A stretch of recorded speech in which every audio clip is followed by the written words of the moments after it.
directeur de la Caisse de l'allocation familiale, mesdames, messieurs les élus, mesdames, mesdemoiselles, messieurs, donc et merci d'avoir répondu à notre invitation pour un moment important, donc la signature de cette convention territoriale globale. Donc je vais peut-être immédiatement, puisqu'on va parler à tour de rôle, passer la parole à Monsieur le Président, lui demander s'il veut bien s'avancer près du pupitre, puis je m'arrêterai là, autrement je n'aurai plus rien à vous dire pour conclure. Merci, Monsieur le Président de la communauté de communes, Mesdames et Messieurs les élus, Mesdames et Messieurs. Ce moment de signature revêt une signification particulière. C'est la première convention territoriale globale que nous signons sur ce département, avec une communauté de communes. Donc, ce n'est pas un hasard si elle concerne le territoire de Cesse-Cévennes. De longue date, le CAF et les communes de ce territoire ont mis en place une collaboration étroite et fructueuse, notamment sur les champs de l'enfance et de la jeunesse. Ce partenariat s'est concrétisé par la signature d'un contrat enfance-jeunesse avec la communauté de communes Cesse-Cévennes.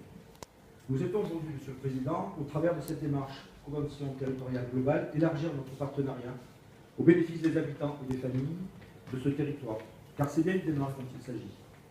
Démarche visant à s'adapter aux réalités et aux particularités du territoire Cesse-Cévennes et à prendre en compte les besoins spécifiques de ses habitants. Une démarche partenariale qui a mobilisé un nombre important de personnes, des personnels CAF, certes, qui sont bien représentés aujourd'hui, mais aussi des élus, des représentants des institutions, des associations et bien sûr des habitants de ce territoire qui ont participé au diagnostic, dont on peut dire qu'il a été réellement partagé. Une démarche et une approche globale, puisqu'au-delà des politiques de l'enfance et de la jeunesse, la démarche intègre tous nos champs d'intervention partagés.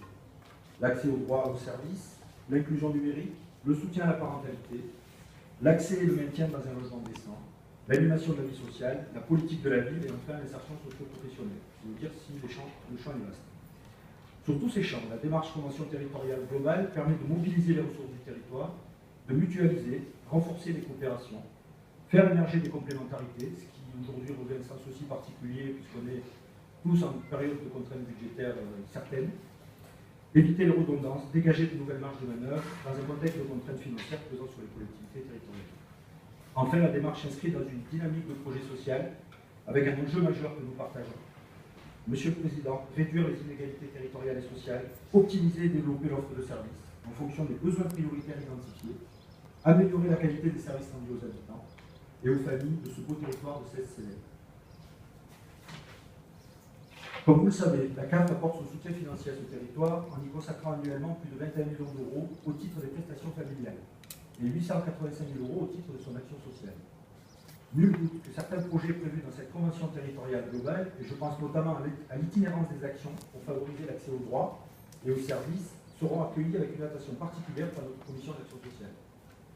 Je vous remercie, Monsieur le Président, Mesdames et Messieurs les élus, de vous être engagés dans cette démarche initiée par la branche famille, qui s'appuie sur une politique partenariale forte et permet d'inscrire la politique familiale et sociale au cœur de l'action du territoire. Merci de votre attention.